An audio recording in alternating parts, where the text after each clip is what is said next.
Hello students, welcome to my YouTube channel the essence academy. आज की इस video में हम रोहतक ज़िले के बारे में पढ़ेंगे। इस वीडियो में मैंने रोहतक ज़िले से जुड़े हुए इम्पोर्टेंट की पॉइंट्स डाले हैं जो कि आगामी परीक्षाओं के लिए महत्वपूर्ण हैं। आप मेरी इस वीडियो में स्टार्टिंग से लेके एंड तक ज़रूर बने रहें और अगर आपको यह वीडियो अच्छी लगे तो इसे लाइक करें और इस वीडियो को शेयर करें और मेरे चैनल को सब्सक्राइब करें। तो चलिए स्टूडेंट्स, आज हम रोहतक ज़िले के बारे में पढ़ते हैं। रोहतक ज़िला, जिसे हम एजुकेशन हब के नाम से भी जानते हैं। तो चलिए पहले हम इसकी लोकेशन के बारे में पढ़ते हैं। रोहतक ज़िला यह राज्य के दक्षिण पूर्व में अवस्थित है।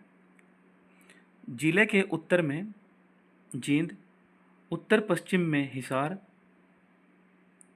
पश्चिम में भिवानी, दक्षिण पश्चिम में दादरी, दक्षिण तथा दक्षिण पूर्व में झज्जर और पूर्व तथा उत्तर पूर्व में सोनीपत जिले की सीमाएं लगती हैं।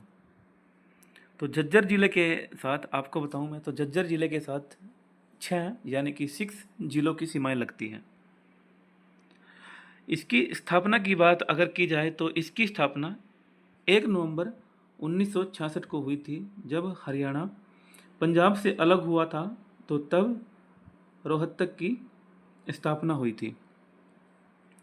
अगर इसके नामकरण के बारे में देखें तो 14वीं शताब्दी में यह नगर पंवार राजा रोहितास ने बसाया था। उसके नाम पर ही इस शहर का नाम रोहतास रखा गया। अगर हम इसके अन्य नामों की बात करें तो रोहतक को हम एजुकेशन हब के नाम से जानते हैं, मशीनों का शहर भी इसको बोला जाता है, और सबसे इम्पोर्टेंट राजनीतिक राजधानी भी हम रोहतक को बोलते हैं। और इसके जो प्राचीन नाम है, एक तो इसका नाम है रोहितक और एक इसका है रोहतासगढ़। ये कई बार सीधा सीधा एग्जाम में पूछ लेते हैं कि हरियाणा की राजनीतिक राजधानी किसे कहा जाता है। तो हरियाणा की राजधानी रोहतक जिले को कहा जाता है। तो हम इसके अगर मुख्यालय की बात करते हैं तो रोहतक का मुख्यालय रोहतक में है और इसका क्षेत्रफल 1745 वर्ग किलोमीटर है। अगर 2021 की जनगणना के अनुसार इसकी जनसंख्या देखें तो इसकी जनसंख्या 10,61,204 है। इसका लिंग अनुपात 867 है और रोहतक की जो साक्षरता दर है वो 80.4% है। अगर इसकी नदियों के बारे में बात करें तो यहाँ पर सरस्वती और मार्कंडा 2 बहुत ही इम्पोर्टेंट नदियाँ मानी गई हैं। रोहतक ज़िले में अगर हम फसलों की बात करें तो यहाँ पर बाजरा, ज्वार, गन्ना, गेहूँ, कपास, जौ और चना बहुत तायात मात्रा में उत्पन्न या फिर उगाए जाते हैं। रोहतक ज़िले के मेले के बारे में बात करते हैं। यहाँ पर जो सबसे पहले है बाबा मस्तनाथ का मेला। रोहतक ज़िले के स्थलपोहर में बाबा मस्तनाथ का मेला लगता है और यह बहुत ही प्रसिद्ध मेलों में से एक है। आगे देखिए, दूसरा है बाबा श्याम जी का मेला। यह मेला भी बहुत ही इम्पोर्टेंट है और यह रोहतक के लाखन माजरा गांव में लगता है। अगला देखिए, बाबा जगन्नाथ का मेला। बाबा जगन्नाथ का मेला बलोट गांव में लगता है। अगर इसके प्रसिद्ध स्थलों की बात की जाए तो रोहतक में साईं मंदिर, जो कि रोहतक के खरावड़ गांव में स्थित है, बहुत ही प्रसिद्ध और इम्पोर्टेंट है। आगे देखिए, रोहतक की तिलियार पर्यटक क्षेत्र। यह स्थल बोहर मठ के समीप 123 एकड़ में फैली हुई है। जो रोहतक की तिलियार पर्यटक क्षेत्र है, यह भी रोहतक में 123 एकड़ में फैली हुई है। आगे देखिए, रोहतक की लाल मस्जिद। यह बहुत पुरानी मस्जिद है। रोहतक की लाल मस्जिद किला रोड पर भिवानी स्टैंड के पास स्थित है। इस मस्जिद को सन 1939 में नगर के एक प्रसिद्ध व्यापारी हाजी अली द्वारा बनवाया गया था।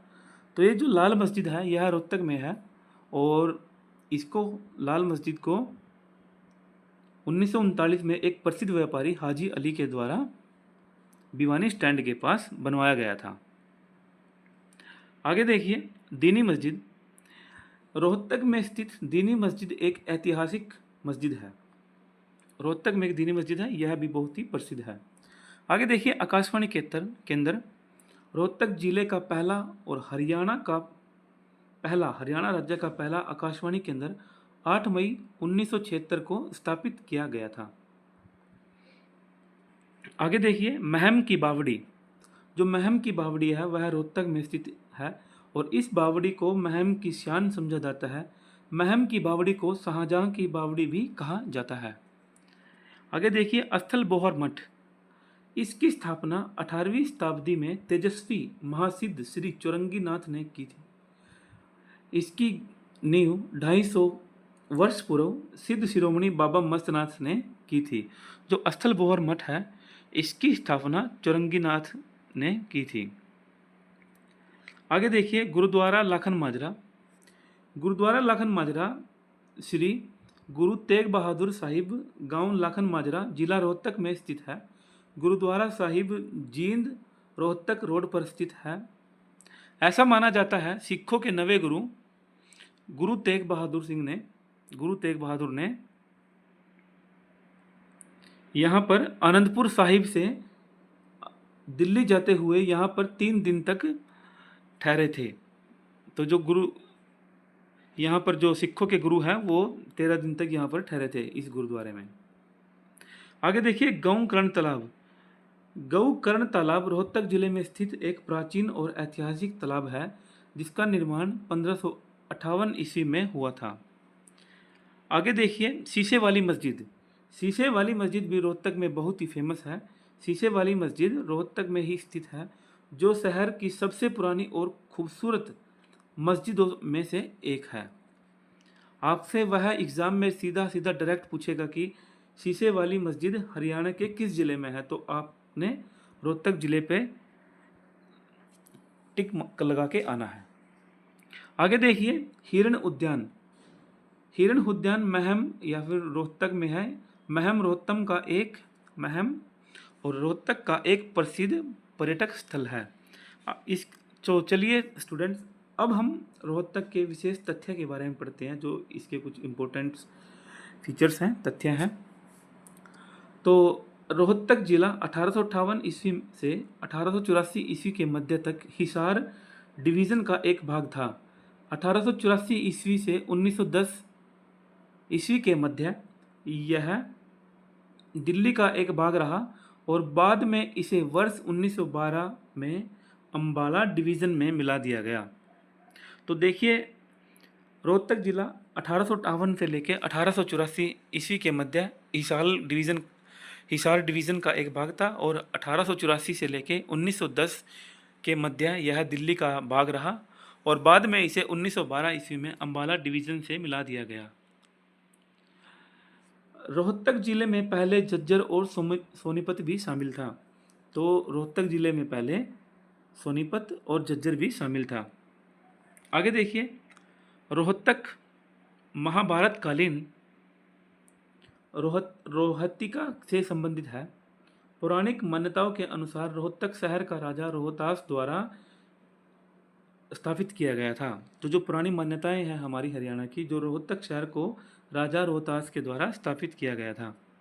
आगे देखिए, महाभारत के समय दुर्योधन की सेना भी रोहतक में ही रुकी थी। यहाँ से प्राप्त पुरातत्व वस्तुओं की खोज से सिंधु घाटी सभ्यता के अवशेषों का पता चलता है। आगे देखिए, ज्ञानी चोर और तुगलक की गुफा महम में है। दुर्वासा ऋषि की कुटिया, यह रोहतक के दुबलदन गांव में है। आगे देखिए, हरियाणा का सबसे छोटा चिड़ियाघर है जिसका नाम है तिलियार मिनी चिड़ियाघर, यह भी रोहतक में स्थित है। हरियाणा का सबसे छोटा चिड़ियाघर तिलियार मिनी चिड़ियाघर भी रोहतक में स्थित है। रोहतक को कुषाणकालीन मूर्तियों का प्रमुख केंद्र माना जाता है। और ये सबसे इम्पोर्टेंट लाइन है, हरियाणा में इंडो ग्रीक सिक्के जो कि रोहतक के खोखराकोट नामक स्थान से प्राप्त किए गए हैं। आगे देखिए, सर छोटूराम जाट 1916 में इन्होंने जाट गजट नामक अखबार निकाली। इन्होंने मोरों के शिकार पर प्रतिबिंब लगवाने में सफलता हासिल हुई। इन्होंने मोरों के शिकार पर प्रतिबिंब लगवाने में सफल हुए और 1931 में इन्हें सर की उपाधि दी गई। सर छोटू राम को भाखड़ा बांध का जन्मदाता व वास्तुकार माना जाता है। सर छोटू राम का जन्म गढ़ी सांपला में हुआ था और इनको किसानों का मसीहा भी कहा जाता है। आगे देखिए, तिलियार झील को इंदिरा झील के नाम से भी जाना जाता है। जो तिलियार झील है इसका दूसरा नाम इंदिरा झील भी है। आगे देखिए, रोहतक में कांग्रेस की पहली शाखा 1888 में बनी थी। रोहतक की सीमा किसी भी राज्य की सीमा से नहीं लगती है, लेकिन रोहतक की जो सीमा है 6 अन्य जिलों के साथ लगती है। ये देखिए, रोहतक के खोखराकोट से इंडो ग्रीक शासकों के सिक्के प्राप्त हुए हैं। कई बार एग्जाम में पूछा भी गया है और आगामी परीक्षाओं में भी पूछा ही जाएगा ये क्वेश्चन। ये पूछा जाएगा कि किस स्थान से इंडो ग्रीक शासकों के सिक्के मिले हैं, तो रोहतक जिले के खोखराकोट से इंडो ग्रीक शासकों के सिक्के प्राप्त हुए हैं। यह नगर प्राचीन से लकड़ी व कृषि उत्पादन के लिए अत्यधिक प्रसिद्ध है। 8 नवंबर 1927 में गठित साइमन कमीशन का तीव्र विरोध रोहतक जिले में हुआ था। वर्ष 1929 में रोहतक में एक सभा आयोजित हुई जिसके मुख्य अतिथि मोतीलाल नेहरू थे। आगे देखिए, रोहतक की सीमा किसी अन्य राज्य या केंद्र शासित प्रदेश से नहीं लगती है। रोहतक को हरियाणा का एजुकेशन हब और राजनीतिक राजधानी भी कहा जाता है। आगे देखिए, रोहतक में होजरी उद्योग मुख्य रूप से इस जिले में स्थित है। तो रोहतक का जो होजरी उद्योग है यह भी काफ़ी फेमस है। रोहतक में बिजली का सामान, चीनी, शल्य उपकरण, सूती धागा, सूती वस्त्र, साइकिल के पुर्जे आदि बनाए जाते हैं। रोहतक में वर्ष 1976 में महर्षि दयानंद विश्वविद्यालय MDU यूनिवर्सिटी की स्थापना की गई थी। तो एग्ज़ाम में सीधा सीधा पूछा जाएगा कि MDU या फिर महर्षि दयानंद विश्वविद्यालय की स्थापना कब की गई थी, तो इसकी स्थापना 1976 में की गई थी। वर्ष 2004 में इस विश्वविद्यालय को राज्य स्तरीय युद्ध स्मारक की स्थापना की गई है। तो वर्ष 2004 से इस विश्वविद्यालय में राज्य स्तरीय युद्ध स्मारक की स्थापना की गई है।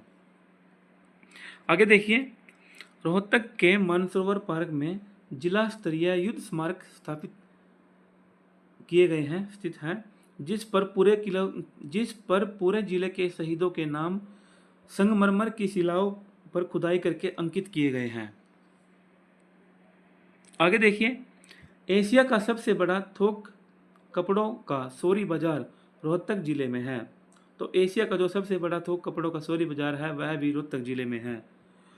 और रोहतक किस चीज़ के लिए फेमस है, तो रोहतक की रेवड़ी व गज्जक प्रसिद्ध हैं। तो रेवड़ी और गज्जक जो है हमारे रोहतक जिले की प्रसिद्ध हैं।